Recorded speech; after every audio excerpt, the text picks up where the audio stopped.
Hello friends and students, my name is Ritesh Rai from Rai classes. आज की video lecture में जो टॉपिक डिस्कस करने जा रहा हूं वो इलेक्ट्रिकल साइंस या इलेक्ट्रिकल इंजीनियरिंग का टॉपिक है quality factor at series resonance. इसी series resonance and parallel resonance दोनों के डेरिवेशन इंपॉर्टेंट है। दोनों के लिए फ्रीक्वेंसी पूछा जाता है कि दोनों केस में फ्रीक्वेंसी की वैल्यू क्या होती है, और दोनों के लिए अलग क्वालिटी फैक्टर, इसके लिए अलग तरीका है और उसके लिए अलग तरीका है। तो जनरली जब सीरीज रेजोनेंस आता है तो उसी के साथ क्वालिटी फैक्टर सीरीज रेजोनेंस के लिए आता है, और पैरेलल रेजोनेंस का डेरिवेशन आता है तो उसका क्वालिटी फैक्टर पैरेलल रेजोनेंस के साथ आता है। तो क्वालिटी फैक्टर को यदि हम डिफाइन करते हैं तो quality factor is the ratio of, हम सीरीज रेजोनेंस की केस में बात कर रहा हूं मैं, it is the ratio of voltage across inductor to the total voltage और voltage across capacitor to the total voltage. It means VL by V और VC by V at series resonance. ये important चीज है। Quality factor is defined as the ratio of voltage across inductor और voltage across capacitor to the total voltage at series resonance. Okay, अब quality factor होता क्या है? तो quality factor होता क्या है कि ability to store energy across inductance and capacitance, है ना। इंडक्टर और कैपेसिटर के अक्रॉस कितनी एनर्जी स्टोर होगी ये कौन बताता है? ये क्वालिटी फैक्टर बताता है। तो मुझे क्या करना है कि quality factor in terms of RLC find करना है। तो चाहे आप इस एक्सप्रेशन से फाइंड कर लो, चाहे आप इस एक्सप्रेशन से फाइंड कर लो, दोनों की वैल्यू क्या होती है? सेम आती है। मैं इससे फाइंड करना चाह रहा हूं तो VL can be written as IXL and V can be written as IZ। I से I कैंसिल हो गया। This can be written as XL upon Z। XL जो होता है ओमेगा इंटू L होता है। Z जो होता है सीरीज रेजोनेंस की केस में क्या होता है? आपके R के इक्वल होता है। जब हमने डेरिवेशन किया है सीरीज रेजोनेंस का तो एक टर्म आया है ओमेगा स्क्वायर इक्वल टू आया है 1/LC। यहां से यदि मैं ओमेगा की वैल्यू निकालूं तो ओमेगा इक्वल टू क्या आ जाएगा? 1/√LC। It means omega can be written as 1/√LC, और R है और यहां पे क्या है? आपका L है। L को हम क्या लिख सकते हैं? √L into √L। √LC क्या लिख सकते हैं? √L into √C। अलग अलग कर सकते हैं।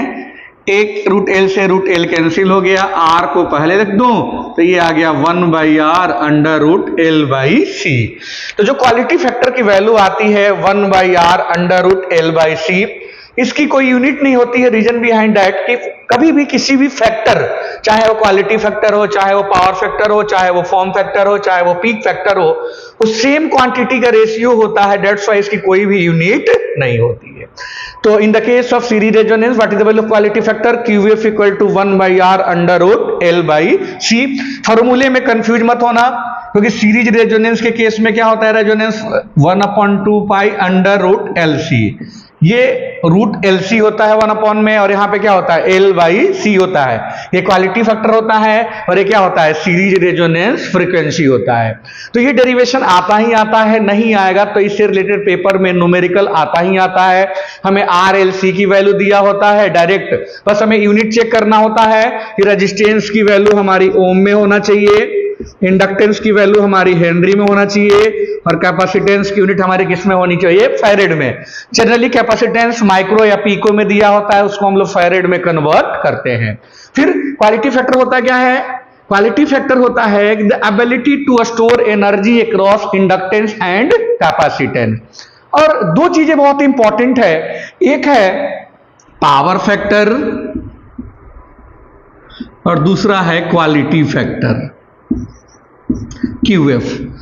ये दोनों quantity power factor as well as quality factor same होता है series resonance as well as parallel resonance. कभी कभी पूछा जाता है पेपर में कि what are the quantity which are same for series as well as parallel resonance. आप बताओगे कि पावर फैक्टर दोनों के केस में 1 होता है और क्वालिटी फैक्टर की वैल्यू होती है 1/R √L/C। दो ऐसी क्वांटिटी हैं जो दो, चाहे सीरीज रेजोनेंस हो चाहे पैरेलल रेजोनेंस हो, दोनों के केस में power factor and quality factor की वैल्यू क्या होती है? आपकी सेम होती है। तो नेक्स्ट लेक्चर में मैं आपके वन शॉर्ट वीडियो बनाऊंगा जिसमें यूनिट 1 की अलग वीडियो होगी, वन शॉर्ट वीडियो यूनिट 2 की होगी, और जब थर्ड यूनिट या फोर्थ यूनिट हो जाएगा तो सारों यूनिट मिलाकर के एक वीडियो होगी जिससे आप इजीली क्या कर सकते हैं, रिवीजन कर सकते हैं। अब हम इसके रिलेटेड न्यूमेरिकल डिस्कस करेंगे और इससे रिलेटेड जो भी क्वेश्चंस आते हैं वो हम लोग डिस्कस करेंगे। और एक बहुत इंपॉर्टेंट एक्सप्रेशन होता है, पूछा जाता है 2 मार्क्स में, right the quality factor in terms of resonance frequency and bandwidth. ये बहुत इंपॉर्टेंट रिलेशन है। तो क्वालिटी फैक्टर इक्वल टू क्या होता है, फार अपॉन बैंडविड्थ। ये रेजोनेंस फ्रीक्वेंसी होती है, ये बैंडविड्थ होती है। बैंडविड्थ को हम लोग डेल्टा एफ से भी डिनोट करते हैं जिसकी वैल्यू होती है F2 माइनस F1। ये upper half power frequency and lower half power frequency. जो आपका F2 होता है अपर हाफ, F1 जो होता है लोअर हाफ। तो मैं डिस्कस करूंगा नेक्स्ट टॉपिक में कि बैंडविड्थ क्या होती है और इससे रिलेटेड किस टाइप के पेपर में न्यूमेरिकल आते हैं। मेरे राय क्लासेज बाय रितेश राय को प्लीज लाइक एंड सब्सक्राइब कीजिए। जो भी वीडियोज हैं उस पर आप कमेंट करिए, यदि कोई सजेशन है तो उसे आप दीजिए, सो डैट कि हम और भी इन चीजों पे क्या कर सकें, इंप्रूव कर सकें। Okay, thank you so much.